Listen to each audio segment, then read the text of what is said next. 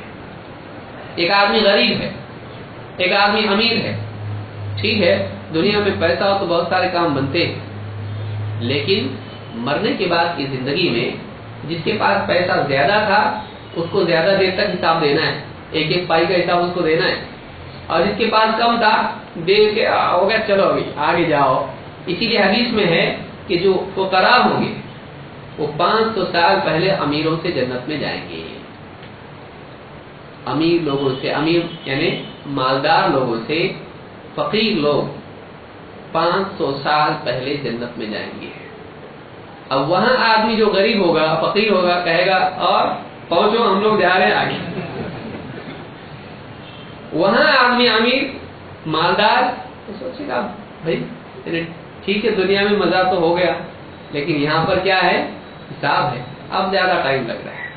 تو ایک ڈس ایڈوانٹیج دنیا میں اگر ہے انسان کے پاس تو اس کے لیے آخرت کے اعتبار سے اگر آدمی جوڑ کے نہیں دیکھتا ہے تو لگے گا برا ہے، لیکن اگر آخرت کے حساب سے جوڑ کے دیکھتا ہے تو آدمی سوچے گا کہ نہیں، واقعی محرومی بھی پانے کا ذریعہ بن سکتی ہے۔ مثلا کسی آدمی کے پاس دنیا میں زبان ہی نہیں تھی، ٹھیک ہے، دنیا میں بہت تنگی ہوئی، قیامت کے دن جب دیکھے گا ایک ایک لفظ کا حساب دینا پڑ رہا اور فرشتے پورا بتا رہے اس نے یہ دن فلاں دن یہ بولا تھا، جمعہ کو ایسا بولا تھا، سنیچر کو ایسا بولا تھا، گالی دی، جھوٹ بولا، یہ کیا، بولے اللہ کا احسان میرے پاس زبان ہی نہیں تھی، نہ جھوٹ بولا، نہ گالی دی، نہ کچھ کیا، وہ سارے گناہ ہے ہی نہیں، پورا اکاؤنٹ خالی۔ اب سوچ اس نگاہ سے آپ نے دیکھا اس کو، کیوں بھائی دنیا میں گونگے کے کام نہیں ہوتے، لیکن جو غلط کام ہوتے بولنے والے کے گونگے کے وہ نہیں ہوتے۔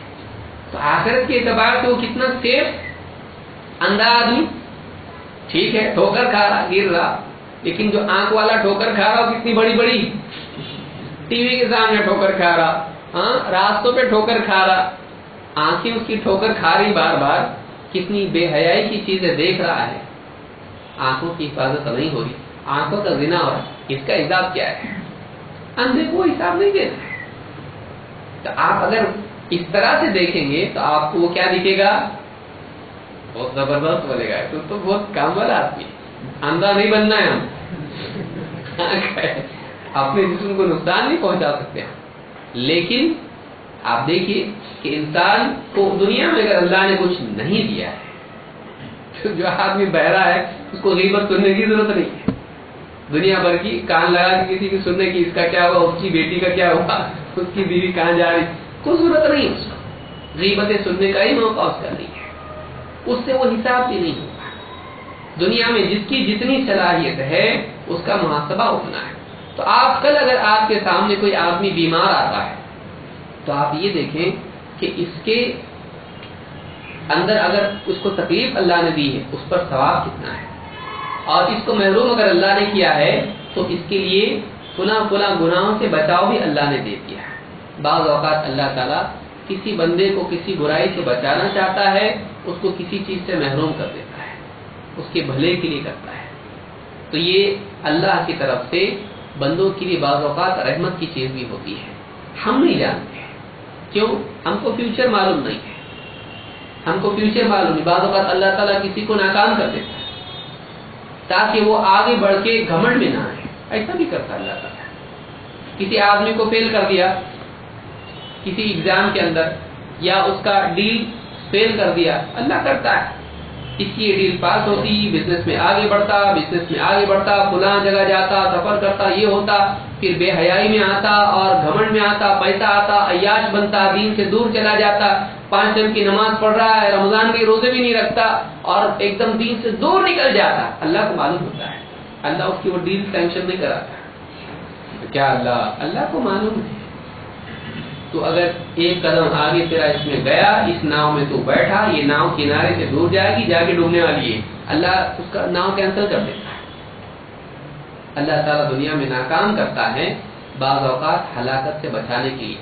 کبھی بھی محرومی پر آدمی کو اللہ سے بدظن نہیں ہونا چاہیے۔ تو یہ بھی جو ہے، یہ بھی پہلو اس کا ہے، لا یکلف اللہ نفسا الا وسعها، اندھا ہے، کوئی نابینا ہے، نابینا ہے، گونگا ہے، لنگڑا ہے، بیمار ہے، کوئی آدمی اس کی عمر کم ہوئی، وہ کمزور ہے، کسی اعتبار سے اس کو دماغ نہیں چلتا، اس کا پڑھائی لکھائی میں یا تجارت میں کئی کمزوری انسان میں دنیا میں ہے، اس کمزوری کے حساب سے اس کے لیے سہولت بھی ہوگی اللہ کے ہاں، اس کی وجہ سے اس کو اسپیشل پریویلیجز بھی اللہ کے پاس سے ہیں، خصوصی سہولت اس کے لیے ہوگی۔ لہذا یہاں اگر تکلیف ہوتی ہے وہاں اس کے لیے سہولت ہوتی ہے، اچھا ہے نا، اس کے لیے بہت اچھا ہے، ورنہ وہاں پکڑا گیا تو مصیبت بڑی ہے۔ تو یہ بھی ایک بات آپ یاد رکھیں کہ اللہ کے ہاں پر یہ بات ہے۔ آئیے ایک حدیث دیکھتے ہیں اور انشاءاللہ بات کو میں ختم کروں گا۔ ابو ہریرہ رضی اللہ عنہ فرماتے ہیں خطبنا رسول اللہ صلی اللہ علیہ وسلم، اللہ کے رسول صلی اللہ علیہ وسلم نے ہم کو خطبہ دیا ہے۔ فقال ایھا الناس، اے لوگو، قد فرض اللہ علیکم الحج فحجوا، اللہ نے تم پر حج فرض کیا ہے تو حج کرو، تو حج کرو۔ فقال رجل اکل عام یا رسول اللہ، ایک آدمی نے پوچھا اے اللہ کے رسول، حج فرض ہے، حج کرنا ہے کیا ہر سال؟ ہر سال فرض ہے۔ فقال فسكت حتى قالها ثلاثا، اللہ کے نبی صلی اللہ علیہ وسلم نے کوئی جواب نہیں دیا، اور 3 بار اس آدمی نے پوچھا اے اللہ کے رسول، حج فرض جو آپ بتا رہے ہر سال ہے، ہر سال ہے، 3 بار پوچھا ہر سال فرض ہے؟ آپ نے فرمایا لو قلت نعم لوجبت ولما استطعت، آپ نے فرمایا اگر میں کہہ دیتا ہاں تو تم پر ہر سال فرض ہو جاتا ہے اور پھر تم نہیں کر سکتے اس کو، یعنی اگر میں، کیونکہ رسول ہے، رسول اگر کہہ دے ہاں تو امتی پر اس کا ماننا کیا ہو جاتا ہے؟ لازم۔ ہاں آپ اپنے طور پر تو نہیں کہیں گے، اللہ کی طرف سے کہیں گے، لیکن آپ نے بتایا کہ اگر میں ہاں کہہ دوں تو امتی ہونے کے اعتبار سے رسول کی بات ماننا تیرے لیے کیا ہے؟ ضروری۔ اگر میں ہر سال بول دیتا، ہر سال تجھ پر فرض ہو جاتا ہے، اور تم لوگ اس کو کر پاتے نہیں کر پاتے۔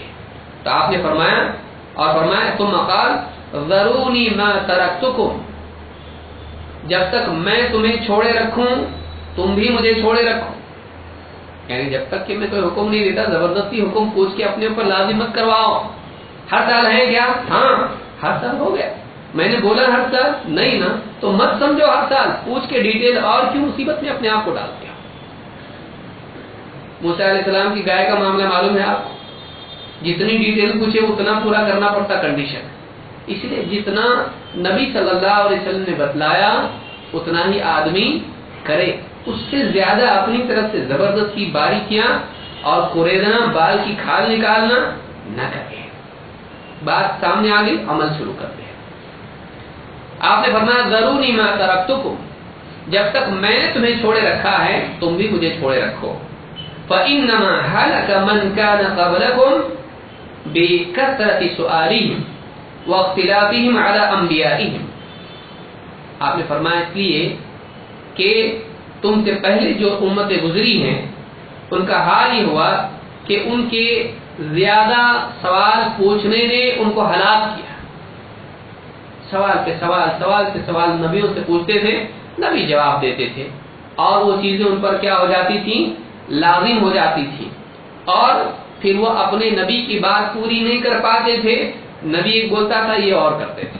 ظاہر بات ہے جب حکم آئے گا تو پورا کرنا پڑے گا، لیکن مجبوری، کمزوری اور نفس کی وجہ سے آدمی پورا نہیں کر پائے گا، اور نبی سے عمدن یا مجبوری میں اختلاف کر بیٹھے گا۔ جب لازم ہے تو پورا نہیں کیا، گناہگار ہوگا۔ واختلافہم علی انبیائہم، اور اپنے نبیوں سے اختلاف کرنے کی وجہ سے وہ ہلاک ہوئے۔ کئی صورتیں اختلاف کی تفصیل سے کبھی اور دیکھیں گے، نبیوں سے اختلاف کرنا کس کس اعتبار سے ہو سکتا ہے۔ فَإِذَا أَمَرْتُكُمْ بِشَيْءٍ فَأْتُوا مِنْهُ مَا اسْتَطَعْتُمْ، آپ نے فرمایا اس لیے لہذا جب میں تمہیں کسی چیز کا حکم دوں تو اپنی طاقت کے بقدر اس پر عمل کرو، اور وَإِذَا نَهَيْتُكُمْ عَنْ شَيْءٍ فَدَعُوهُ، اور جب کسی چیز سے میں تمہیں منع کروں تو پھر اسے چھوڑ دو۔ مجھ کو موقع دو، مجھ کو بار بار پوچھ کے اپنے اوپر چیزیں لازم مت کروا لو. میرے بولنے سے تم کو کرنا ضروری ہو جائے گا، کیونکہ رسول کی بات ماننا ضروری ہے.